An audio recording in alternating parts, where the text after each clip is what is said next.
Bienvenue sur la chaîne NeuroXtrain, votre référence en kinésithérapie et rééducation sportive. Aujourd'hui, nous abordons un sujet fréquent chez les sportifs et les personnes actives, la tendinopathie du chef long du biceps, donc de la tête longue du biceps. Nous explorerons en détail ses causes, symptômes, méthodes de diagnostic et les traitements les plus efficaces. Allez, c'est parti. Donc le biceps brachial est un muscle biarticulaire situé à la face antérieure du bras, composé du coup de deux chefs. Donc il y a le chef long du biceps qui prend naissance au tubercule supraglénoïdal de la scapula, traverse l'articulation de l'épaule, puis descend dans le sillon intertuberculaire de l'humérus. Quant au chef court, il s'insère sur l'apophyse coracoïde de la scapula avant de rejoindre le chef long pour former le muscle biceps. Donc le biceps est essentiel pour la flexion du coude, la supination de l'avant-bras et contribue à la flexion de l'épaule. Il joue également un rôle dans la stabilisation de l'articulation gléno-humérale. Donc du coup, qu'est-ce que la tendinopathie du chef long du biceps? Donc la tendinopathie du chef long du biceps, c'est une affection inflammatoire ou dégénérative. Elle peut débuter par une ténosynovite, donc inflammation de la gaine synoviale entourant le tendon, et évoluer vers une tendinopathie dégénérative, caractérisée du coup par un épaississement du tendon, une désorganisation des fibres et la formation de cicatrices. Cette pathologie, elle est souvent associée à d'autres affections de l'épaule, telles que des lésions de la coiffe des rotateurs ou un conflit sous-acromial. Plusieurs facteurs peuvent contribuer au développement de la tendinopathie du biceps. Donc cette tendinopathie peut être causée par plusieurs facteurs. La surutilisation d'abord, notamment chez les athlètes pratiquant des sports avec des mouvements répétitifs au-dessus de la tête, comme la natation, le tennis ou le baseball, et peut provoquer une irritation et une inflammation du coup de ce tendon. Ensuite, on va avoir les traumatismes, qui soient directs comme un choc ou indirects à la suite d'un mouvement brusque, peuvent également endommager du coup ce tendon. Et également, il va y avoir l'âge, les tendons ils perdent de leur élasticité, ce qui augmente le risque de dégénérescence. Donc la tendinopathie du biceps est souvent associée à d'autres pathologies de l'épaule, on l'a dit précédemment, en particulier lésions de la coiffe des rotateurs ou du sous-scapulaire.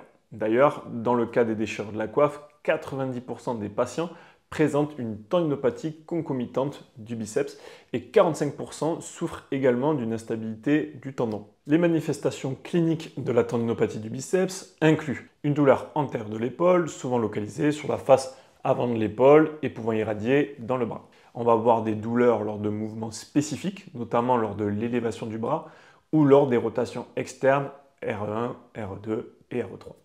Sensibilité à la palpation avec une douleur reproduite au niveau du sillon bicipital, une amplitude de mouvement préservée, l'épaule restant globalement mobile, mais avec une limitation due à la douleur, une apparition insidieuse sans événement déclencheur précis décrit par le patient, et pour finir, une douleur mécanique ou inflammatoire, généralement mécanique, mais pouvant aussi se manifester sous la forme de douleurs nocturnes ou au repos, du coup signe d'une composante inflammatoire, mais dans de plus rares cas.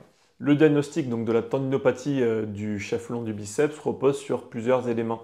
Donc déjà l'anamnèse avec un recueil des antécédents du patient et une description détaillée des symptômes. Déjà ça nous amène sur une bonne piste. Ensuite on va avoir l'examen clinique comprenant des tests spécifiques pour évaluer l'intégrité du tendon du biceps.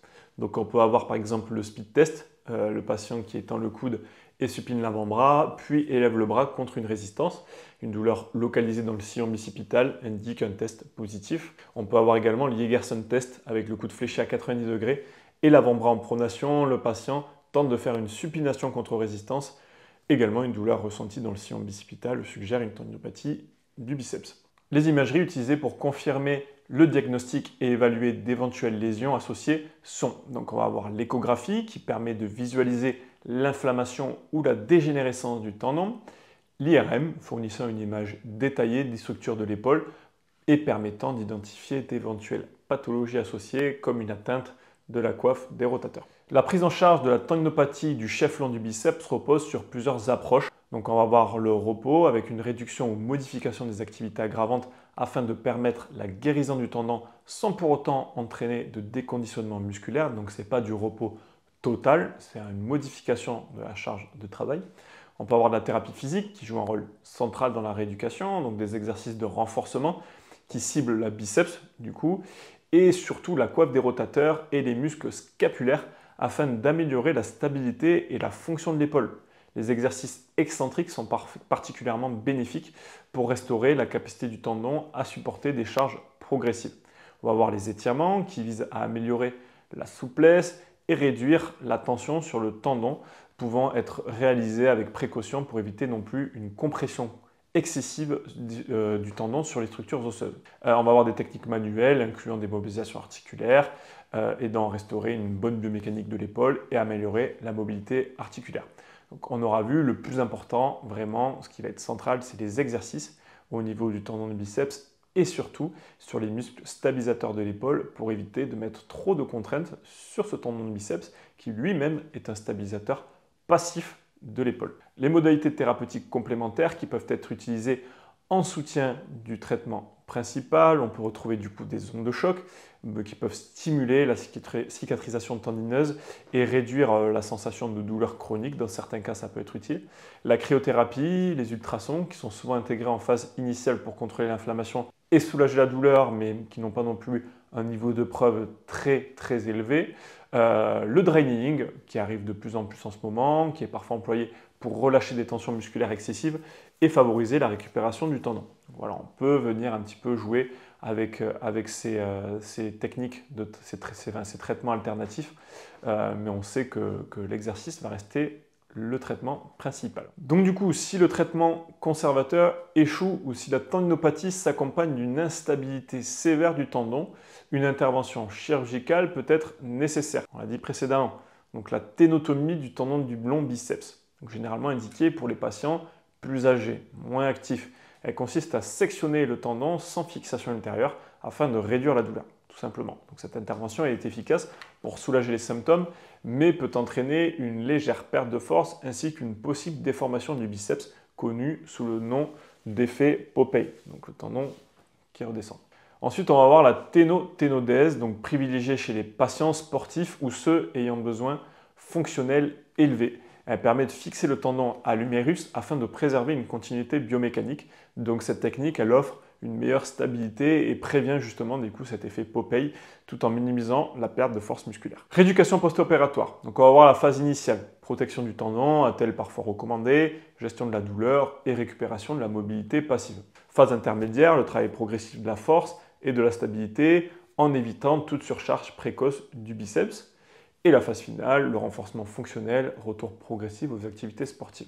La durée totale de récupération après une ténoténodèse, c'est environ 3 à 6 mois et selon la complexité du cas et l'engagement du patient dans la rééducation évidemment.